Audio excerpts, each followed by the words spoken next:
Ma'am, sa nakita ninyo dito sa maong area, ma'am, nga kining bang aduna po may mga nakitaan nga mga timailhan nga ang bata kay gipainom kay siya mismo o kini bang hilo o just to confirm ay habang lula mo nagbuhat niini?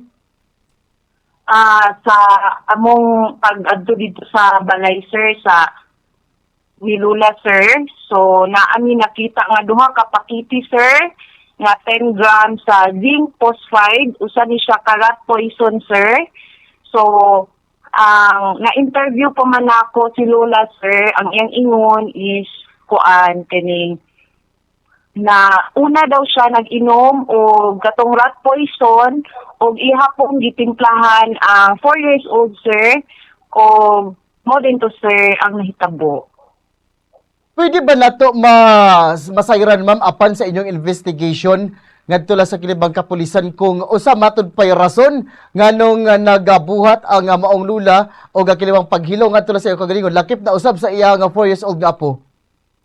So ayo sa suicide sir attempt is kanang nag-away si Lula o ilahang bana o ang ilang giawayan kay matud pa sa kuan igsuon kay dugay daw nakauli ang iyang bana ug mo din to nag-away sila o nilakaw dayon actually sir nagpa-responde pagani na respondihan pagani to sir pero pag abot dito sir wala na ang iyang bana sir so gitagaan pagani na mo og contact number sa police station nga kung example mo balik ang iyang bana manawag lang sa amua o magkagumbot manggaling sila sir.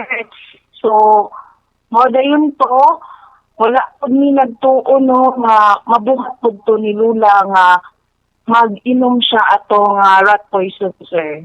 O giapil pud niya ang painom ang iyang apo sir nga 4 years old.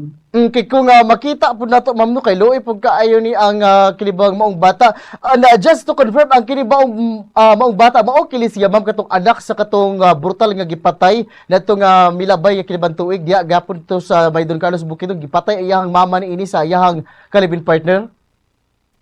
Yes sir, ako lang i-confirm sir nga mao na siya ang anak sir atong gipatay nga brutal atong year 23 sir din sa Maydon Carlos sir.